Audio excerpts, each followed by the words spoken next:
Closing remarks கவர்னருடைய எல்லா இதுலயும் வந்து ஒரு ஓப்பனிங் ரிமார்க்ஸ் க்ளோசிங் ரிமார்க்ஸ் இருக்கும். ஒரு அருமையான பேச்சாளர். முதல்ல வந்து நம்முடைய சீஃப் கெஸ்டுக்கு நான் என்னுடைய நன்றியை தெரிவிச்சுக்கிறேன். அவங்கள பற்றி ஒரு விஷயம் இப்போ நான் வந்து பதிவு பண்ணணும்.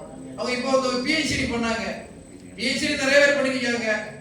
எத்தனை பேர் பண்ணிருக்காங்க, என் ஃபேமிலியே பண்ணிருக்காங்க. ஆனா அவங்க ரோட்டரியை பற்றி, பீஸ் அண்ட் ஹார்மோனியை பற்றி வந்து ரோட்டரி பியாண்ட் த வேர்ல்ட்ஸ் பற்றி ஒரு பிஹெச்டி இப்போ முடிச்சு அவருடைய கான்வகேஷன் முடிச்சது அவங்க ஒரு பெருத்த கரவசம்.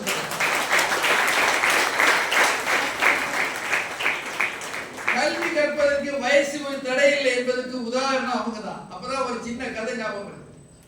சமீபத்தில் வந்து ஒரு கதை வாசிச்சேன்.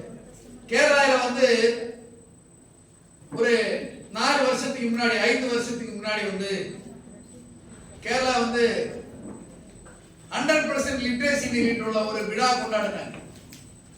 அந்த கொண்டாடிய சமயத்தில் அந்த வீட்டுல இருந்து அப்பா அம்மா பிள்ளைகள் எல்லாம் வந்து அந்த விழாவுக்கு போறாங்க. அந்த வீட்டுல ஒரு பாட்டி இருக்கு. இந்த பாட்டி கேட்டது, எங்க போறீங்க அப்படின்னு கேட்டு, அது தெரியாத பாட்டி நம்மளுடைய ஸ்டேட்டை வந்து 100% லிட்ரேசி தெரிவிச்சு இன்னைக்கு விழா கொண்டாடுறாங்க, அதுல நாங்க பங்கேற்க போறோம்னு சொல்லுது. பாட்டி சொல்லுது, நான் படிக்கவே இல்லை, எப்படா வந்து 100% லிட்ரேசின்னு சொல்ல முடியும், 100% வராது அப்படின்னு சொல்லுது. பாட்டி விட்டுருது. இவங்க விழா கொண்டாடிட்டு வராங்க. வந்த உடனே பேரனை கூப்பிடுதுங்க, வா சீஃப் மினிஸ்டருக்கு ஒரு கடிதம் போடு. பாட்டி எழுத தெரியாது. நான் ஒருத்தி இங்க வந்து 99 வயசுல படிக்காம இருக்கேன் இந்த ஸ்டேட்ல, நீ எப்படி 100% லிட்ரேசி தெரியுமான்னு சொல்லி ஒரு கடிதத்தை அனுப்பி விடுறாங்க. இது போய் சீஃப் மினிஸ்டர் கிடைச்சது. உட்காருவாங்களா, சீஃப் மினிஸ்டர், ஆர்டிஓ, மினிஸ்டர்ஸ் எல்லாம், கலெக்டர்ஸ் எல்லாம் அந்த பாட்டியை பார்க்க வந்துட்டாங்க. பாட்டி கன்வின்ஸே ஆகாது, நீங்க செய்தது தப்பு, பாட்டி தப்பு தான், இப்ப என்ன செய்யணும், ஏதாவது ஒரு வழி சொல்லு அப்படின்னு சொல்லி பாட்டி சொல்லுவா, என்ன படிக்க வைங்க, என்ன படிக்க வைங்க அப்படின்னு சொல்லுதா. அப்படி பாட்டியை வந்து எல்கேஜில ஒன்று சேர்க்கிறாங்க.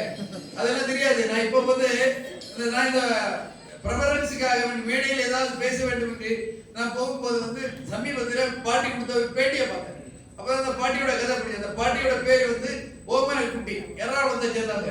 அவங்களுக்கு இப்ப வயசு வந்து 104. இப்ப வந்து 3ஆம் கிளாஸ்ல படிச்சுட்டு இருக்காங்க. அப்ப அந்த பாட்டி வந்து இந்தியன் எக்ஸ்பிரஸுக்கு ஒரு பேட்டி கொடுக்குது.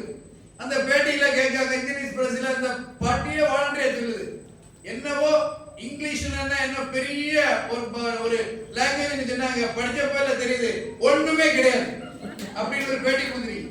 சோ கல்வி என்பது எந்த நேரத்திலும் படித்துக் கொள்ளலாம். அதுக்கான வாய்ப்பு உங்களுக்கு இப்போது கிடைத்திருக்கின்றதுங்க. மாணவ செல்வங்கள் வந்திருக்கீங்க, அவங்களுக்காக நிறைய கருத்துக்களை சொன்னாங்க, டீ சொன்னாங்க, கப்பு சொன்னாங்க, பிபிஎஸ் சொன்னாங்க. எது நீங்க எடுத்துட்டு போறீங்களோ உங்களுக்கு பிடித்ததை நீங்கள் எடுத்துக் கொள்ளுங்கள். அவர் அதை விட எல்லாம் வெங்கடேஷ் நாராயணசாமி சொன்ன ஒரு வார்த்தை எனக்கு ரொம்ப பிடிச்சது, வாழ்க்கை அழகானது.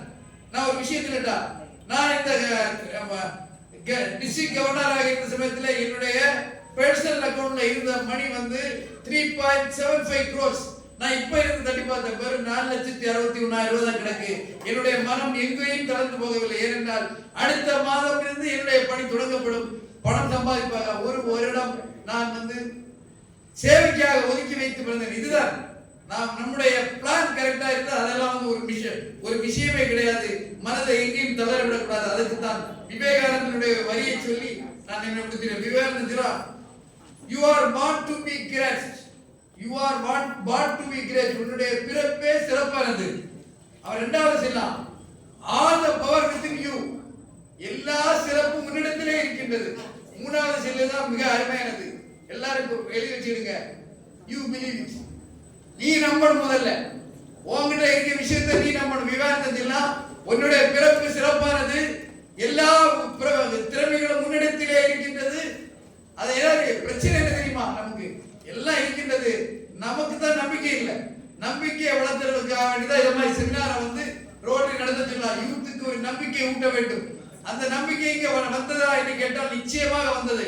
சீஃப் கெஸ்ட் பேசினாங்க, வெங்கடேஷ் நாராயணசாமி 30 நிமிஷம் பேசுறது ஒரு 30 செகண்ட் மாதிரி இருந்து எந்த இடத்திலையும் ஒரு பிசுறு இல்லாம உங்கள் மனதில் பதிந்திருக்கும் என்று நான் ஒரு முடிவுரை, ஒரு க்ளோசிங் ரிமார்க்ஸில் சொல்வதில் மாற்றியர் அவருக்கு ஒரு கைத்தல் கொடுத்திருக்கிறார். மிகச்சிறந்த நண்பர், அவர் கூப்பிட்டோட வந்துட்டார். சென்னையில இருந்து போட்டு வந்துட்டாரு பாருங்க. 3 மணிக்கு பிளைட் பிடிக்கணும்.